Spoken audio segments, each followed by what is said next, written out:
আসসালামু আলাইকুম ওয়া রাহমাতুল্লাহি ওয়া বারাকাতুহু। আলহামদুলিল্লাহি রাব্বিল আলামিন ওয়াস সালাতু ওয়াস সালামু আলা আশরাফিল আমবিয়াই ওয়া সাইয়্যিদিল মুরসালিন নবিয়িনা মুহাম্মদ ইবনে আবদুল্লাহ ওয়া আলা আলিহি ওয়া আসহাবিহি আজমাইন, আম্মা বা'দ। আল্লাহ তাআলার মেহেরবানি যে আমরা জুমার দিনে প্রথম সময়ে মসজিদে চলে আসার তৌফিক আল্লাহ তাআলা আমাদের দিয়েছেন, আলহামদুলিল্লাহ। আমরা আগের জুমায় সম্ভবত আমরা খাওয়ার আদব আলোচনা করছিলাম। আমরা জানি আমাদের কিছু দৈনন্দিন জাগতিক কাজ আছে, হিন্দু, মুসলমান, বৌদ্ধ, খ্রিস্টান, আস্তিক নাস্তিক সকলেরই করতে হয়। এ সকল ক্ষেত্রেও ইসলামের কিছু আদব, কিছু নির্দেশনা আছে। ইবাদত যেটা আল্লাহ তাআলার সন্তুষ্টির জন্যই আমরা করি, জাগতিক কাজে করি না, এটা 16 আনায় প্রেসক্রিপশন করে দেন আল্লাহ তার রাসূল সাল্লাল্লাহু আলাইহি ওয়াসাল্লামের মাধ্যমে। আর বাকি জাগতিক কাজে আল্লাহ কিছু নিয়ম কানুন দিয়ে দেন। যেমন একজন ডাক্তারের কাছে যখন আপনি যান, আপনার শারীরিক সুস্থতার জন্য যে ঔষধের প্রয়োজন, ওটা উনি কোন বারে কয় ফোঁটা, খাওয়ার আগে, খাওয়ার পরে, 1 ট্যাবলেট, 2, সব বলে দেবে। আর এরপর বলে দেবে, ভালো ডাক্তার অনেক সময় যে এইগুলো খাবেন না, গরুর গোশত খাবেন না, এইটা খাবেন না, আর এইগুলো একটু বেশি খাওয়ার চেষ্টা করবেন। ওটা আর কয় ফোঁটা বলে দেন না। ঔষধের ক্ষেত্রে ডাক্তার সাহেব কয় ট্যাবলেট খাওয়ার আগে না পরে, কয়বার খাবেন, কত ঘন্টা পরে, সব লিখে দেয়। কারণ এটা নিয়মের বাইরে গেলে কাম তো হবেই না, উল্টো ক্ষতিও হয়ে যেতে পারে। কোন ওষুধের সাথে কোন ওষুধ মিলালে ক্ষতি হবে তাও ডাক্তাররা বলে দেন। কত ঘন্টা পরে খাবেন, কয়দিন খাবেন, কয়দিনই শেষ করবেন, আগেও করবেন না, পরেও করবেন না, এগুলো সব ডাক্তার সাহেবকে বলে দিতে হয়। যে ডাক্তার ক্লিয়ার করেন না, আমরাই বিরক্ত। ওষুধ দেখি খাওয়ার আগে না খাওয়ার পরে, ডাক্তার লিখলো না কেন? এজন্য আমাদের ঈমান যেটা আমরা এনেছি, লা ইলাহা ইল্লাল্লাহু মুহাম্মাদুর রাসূলুল্লাহ, ইবাদত করব আল্লাহ তাআলার, মুহাম্মদ সাল্লাল্লাহু আলাইহি ওয়াসাল্লামের তরিকায়। আল্লাহ তাআলার রেজামন্দি সন্তুষ্টির জন্য যেগুলো দুনিয়ার কোনো কারণে করা হয় না, একান্তই আল্লাহর জন্য করা হয়, এগুলো রাসূলুল্লাহ সাল্লাল্লাহু আলাইহি ওয়াসাল্লাম 16 আনায় প্রেসক্রিপশন লিখে দিয়েছেন। এর আগে পিছে, ডানে বায়ে, কম বেশি কিছুই করার সুযোগ আমাদের নেই। আর যেগুলো পথ্য, এগুলোর জন্য রাসূলুল্লাহ সাল্লাল্লাহু আলাইহি ওয়াসাল্লাম আমাদেরকে মূলনীতি শিখিয়ে দিয়েছেন। এর ভিতরে থেকে আমরা কিছু 19-20 করতে পারবো। তো এই ধরনের কিছু বিষয় আমরা অনেক দিন আগে সালামের আদব আলোচনা করছিলাম। আমরা মনে করি সালাম একটা ধর্মীয় ব্যাপার বোধহয় শুধু। আসলে সালাম বলতে যে গ্রিটিংস, সম্ভাষণ, এটা একটা সর্বজনীন বিষয়। একজন একজনের সাথে দেখা হলে কোনো না কোনোভাবে মনের তার প্রতি ভালোবাসা, শ্রদ্ধা বা ওয়েলকাম জানায়। কেউ মাথা নট করে, কেউ হাই বলে, কেউ গুড মর্নিং বলে, কেউ নমস্তে, নমস্কার বলে, কিছু না কিছু বলা হয়। তো এটা একটা সর্বজনীন জাগতিক বিষয়। এক্ষেত্রে ইসলামের কিছু আদব আছে, কিছু আদেশ আছে, কিছু নিষেধ আছে। আপনি যদি কিছুই না বলেন, দেখা হলো কেমন আছো ভাই, ভালো আছো, আপনার গুনাহ হবে না। যদি আপনি সালাম বলেন, ইসলামী আদবে সালাম, মুসাফা ইত্যাদি রক্ষা করেন, সওয়াব হবে, অনেক সওয়াব পাবেন।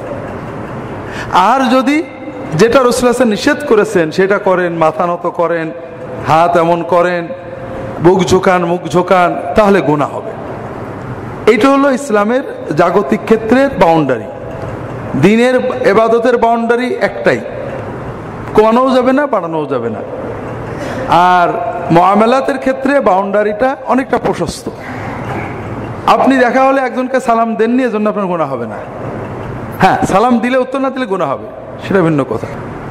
আপনি সালাম না দিয়ে কথা বলেছেন, গল্প করেছেন, অনেক সওয়াব আপনার নষ্ট হয়ে গেছে, কিন্তু গুনাহ এখন পর্যন্ত হয়নি। কিন্তু রাসূলুল্লাহ সাল্লাল্লাহু আলাইহি ওয়াসাল্লাম বলেছেন, আয়ানহানি বাউদুন আলা বাউদিন ইয়া রাসূলুল্লাহ। সাহাবীরা প্রশ্ন করলেন, আমরা কি একজনের জন্য নত হব, মাথা নত করবো, মাথা ঝুঁকাবো, নট করব? রাসূলুল্লাহ বলেন না, যেটা নিষেধ করেছেন ওটা করলে গুনাহ হবে। তো এটা হলো মুআমালাত, অর্থাৎ আমাদের পারস্পরিক গ্রিটিংসের ক্ষেত্রে ইসলামের যে বাউন্ডারি, এটা আমরা আগে আলোচনা করেছি। আমরা দেখেছি এক্ষেত্রে আমাদের অনেক ভুল আছে।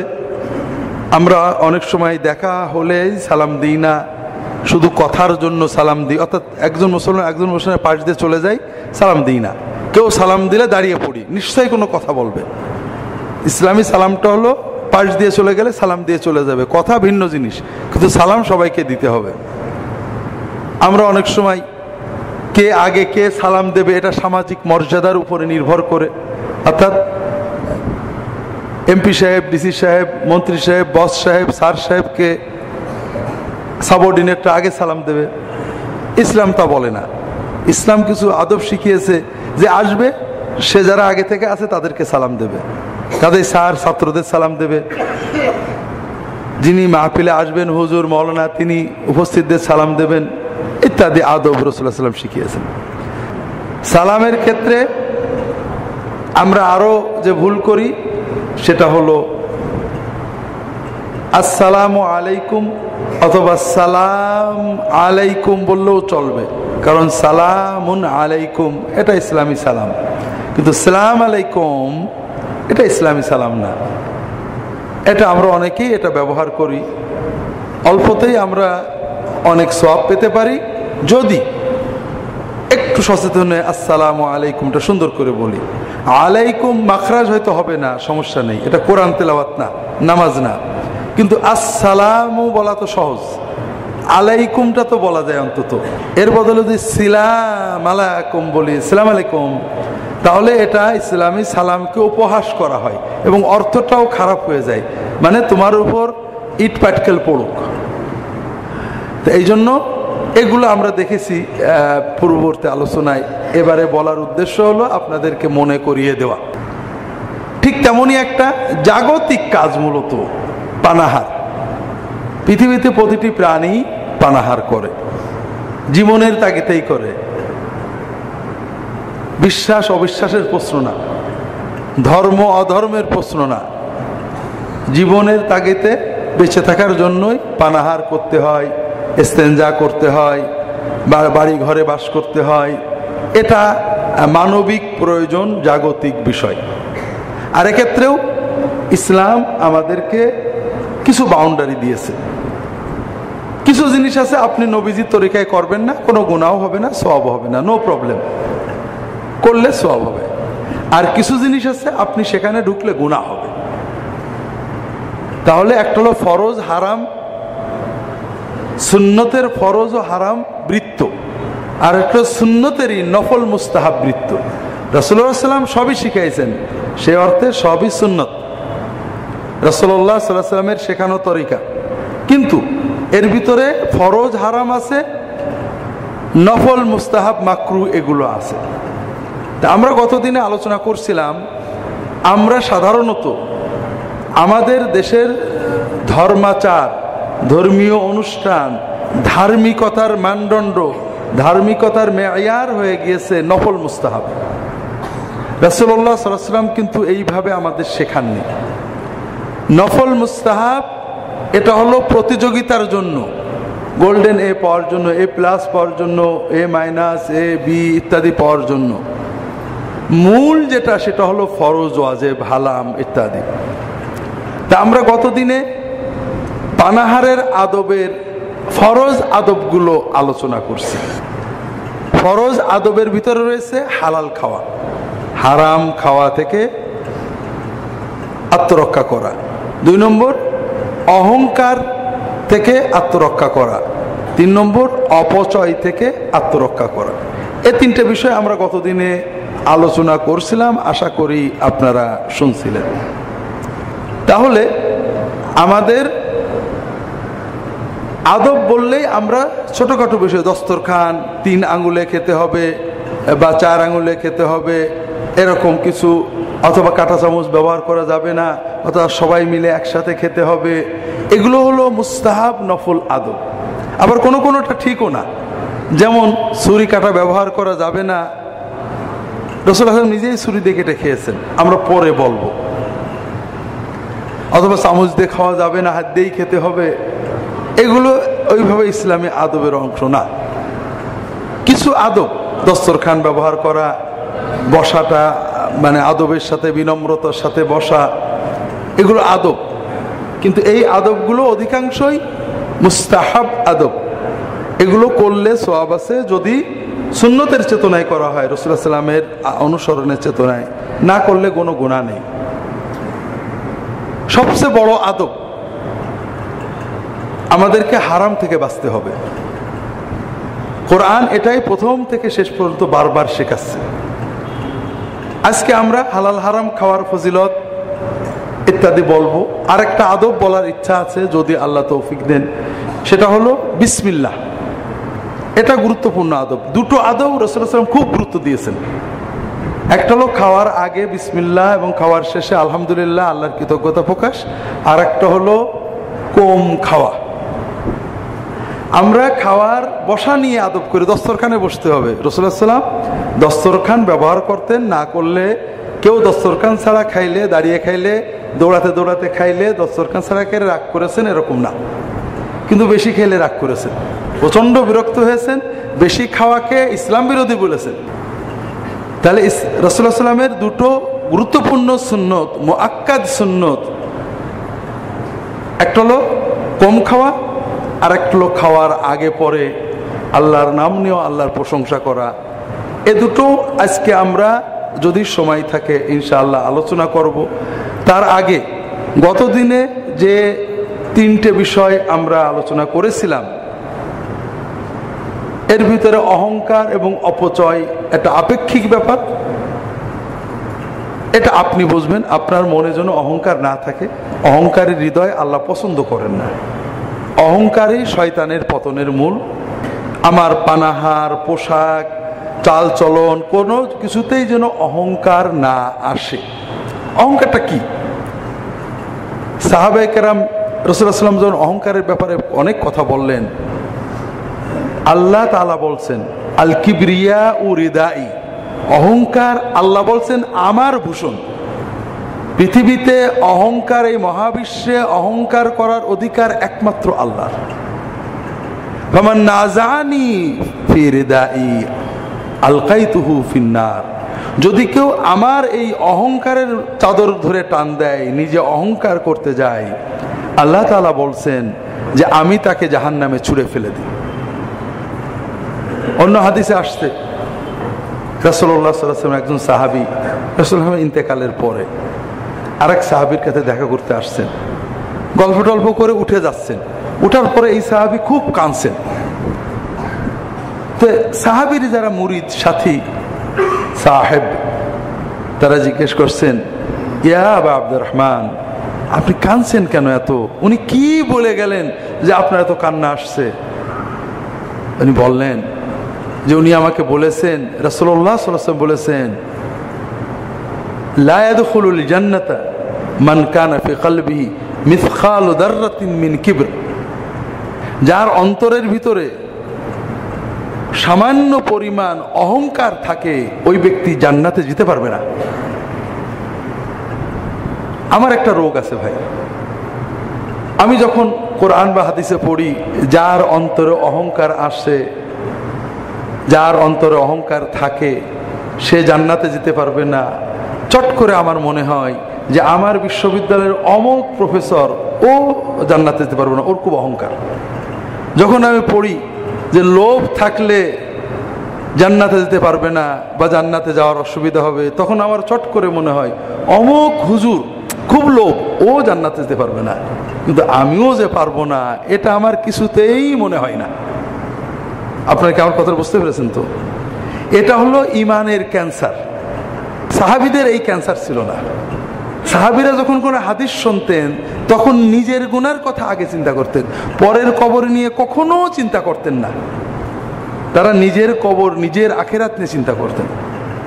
আমি আব্দুল জাহাঙ্গীর হুজুর মানুষ, আপনারা মাঝে মাঝে ডাকেন, দাওয়াত দেন, জানাজা পড়াতে যাই, কবর দিতেও অনেক সময় যাই। যদিও একজন আমাকে বলছে যে ভাই আপনি খুব সুবিধা করেছেন, আপনি দাওয়াত যান না, এতে সাবঅর্ডিনেট মৌলানাদের দাওয়াত এত বেড়েছে যে তারা সময় দিতে পারছে না, তা আমি এমনি দাওয়াতে কম যাই, তো তারপরেও তো মাঝে মাঝে আপনার দাওয়াত দেন, হয়তো কবর দেওয়ার সময় গেলাম, জানাজায় থাকলাম, দাফন করলাম। আপনারা কি দেখেছেন কবর দেখে আমার কোনোদিন কান্না আসে? কোনোদিন কান্না আসে না, কারণ আমি কবরের আযাবের সব জানি।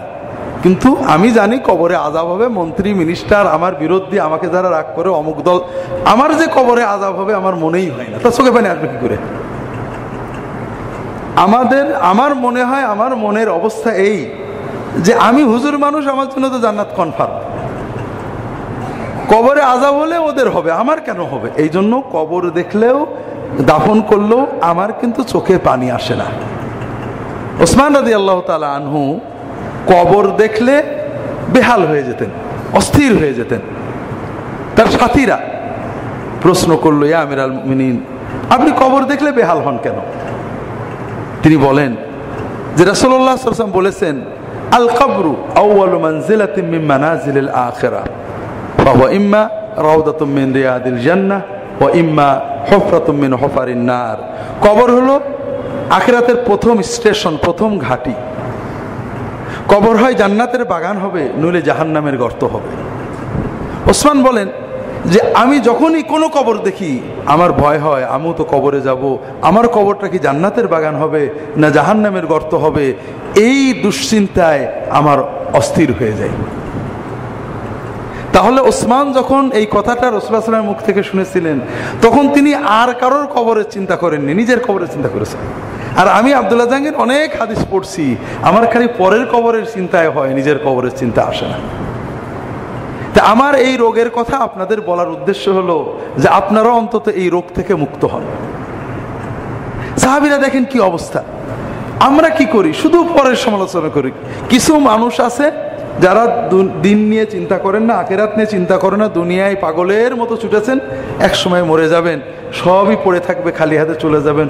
তারা এক মিসকিন, তারা পরের জাংলায় পুষে চলে গেলেন। আর আমরা কি মিসকিন, আমরা কিছু ভালো মন্দ বুঝি, হক বুঝি, বাতিল বুঝি, হালাল বুঝি, হারাম বুঝি। এই পাঁচজন বুঝদার লোক এক জায়গায় হলে ষষ্ঠ একজনের সমালোচনা করি, ও হারাম খায়, ও দেখো কি করেছে, ও এইটা করেছে, ও কি খারাপ। কিন্তু আমি যে কতটুকু খারাপ, আমি আল্লাহর কি করলাম, এটা আমরা নিজে আলোচনাও করি না, চিন্তাও করি না। তো ভাইরা, এই হাদিস বলতে যেই মনে পড়লো যে জীবনটা বড় সংক্ষিপ্ত সময়। যখন যেটা আমরা শুনবো, প্রথমেই আমাদের চিন্তা করব যে আমরা কি করতে পারছি। এই দুনিয়া থাকবে, এই মানুষ থাকবে, আগে বা পরে আমরা শুধু নিজেদের আমলটা নিয়ে আল্লাহর কাছে চলে যাব। আল্লাহ তাআলা, আল্লাহর ফেরেশতারা কখনোই আমাদেরকে অন্যের কথা শুনবেন না, আমার কথা শুনবেন। তোমার পাশের বাড়ির লোকে দাড়ি ছোট ছিল, বউ পর্দা করতো না, মেয়েরা পশ্চিম নষ্টি করতো, এই প্রশ্ন আমাকে করবেন না।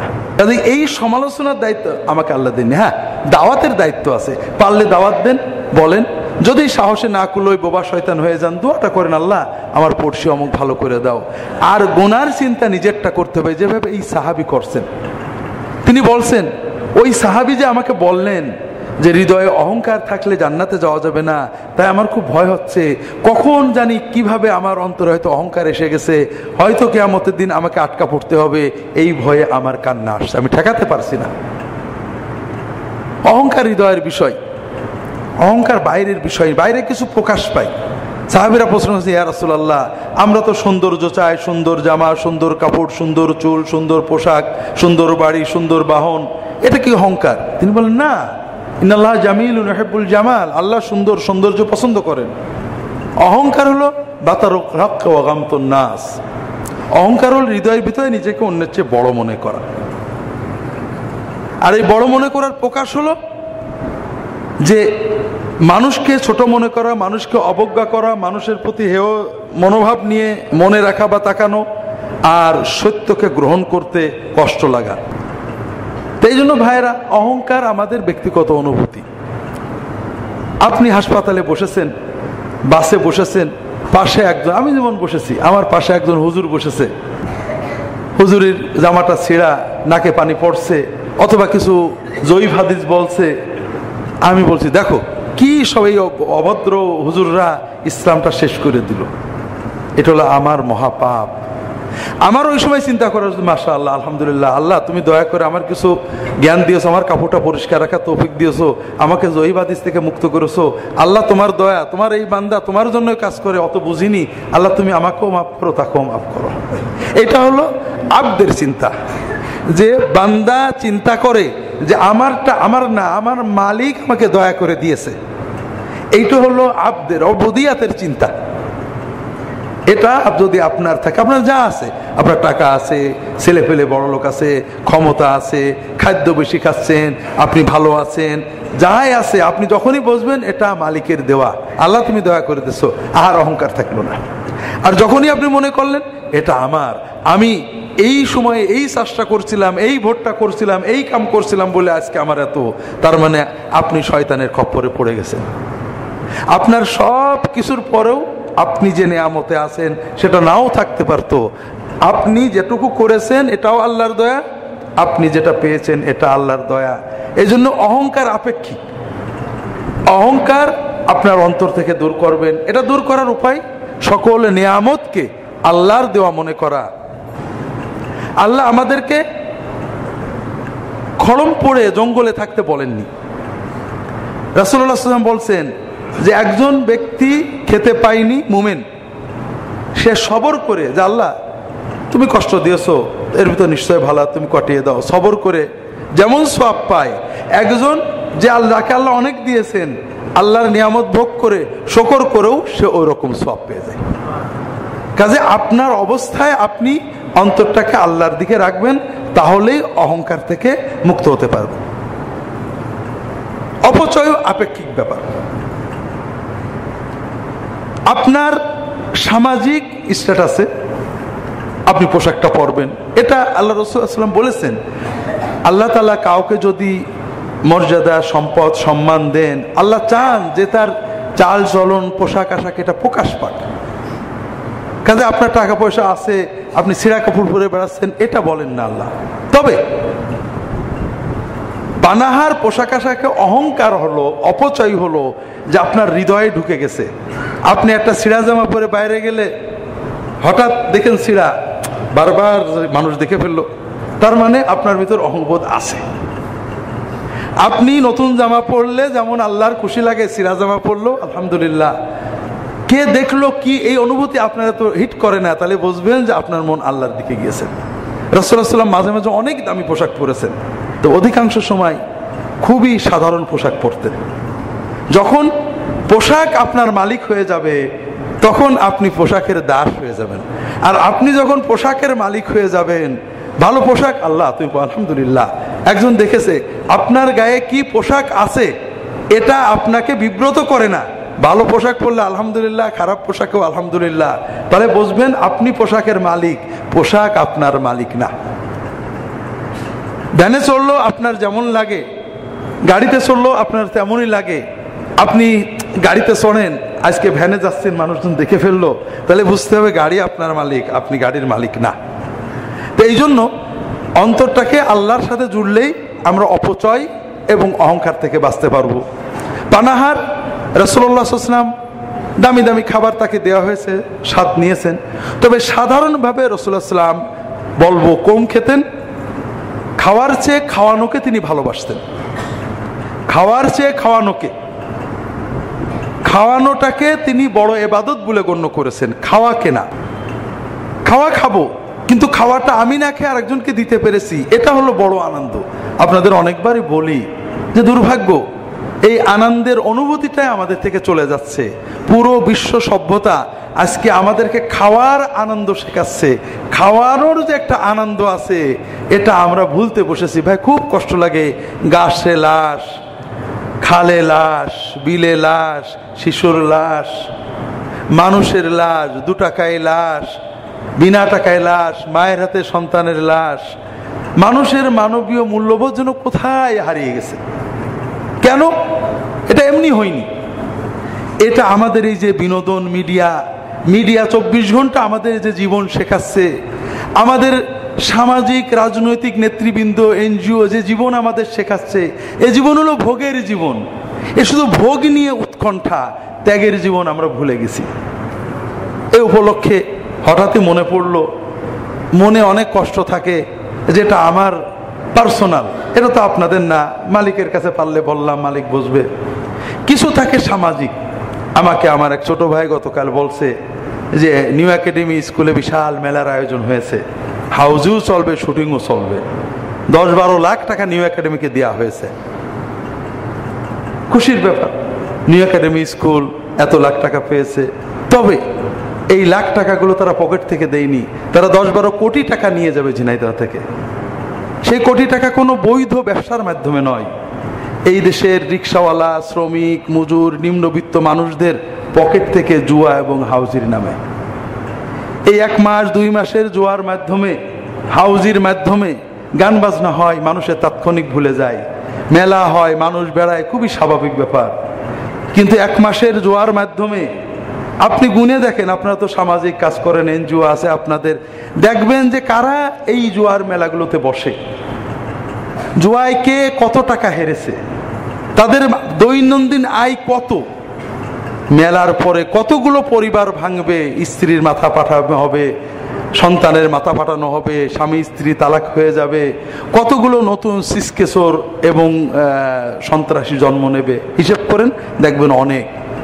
আপনারা সম্পদশালী মানুষ, আপনারা, আমি জানি কোনো সমাজের বড় লোক জুয়া খেলতে যায় না, হাউজির আসরে যেয়ে বসে না, কিন্তু কারা বসবে? এই যারা সারাদিন রিক্সা চালিয়ে, ভ্যান চালিয়ে, এনজিওর টাকা নিয়ে, কিছু টাকা নিয়ে ব্যবসা করতে গেছিল, ওরাই যাবে। এই সমাজে আমরা বুঝতে পারি না। আল্লাহ রসুল সাল্লাল্লাহু আলাইহি ওয়াসাল্লাম বলছেন, সহিহ বুখারী এবং অন্যান্য কিতাবের হাদিস, সমাজটা একটা নৌকার মতো, জাহাজের মতো।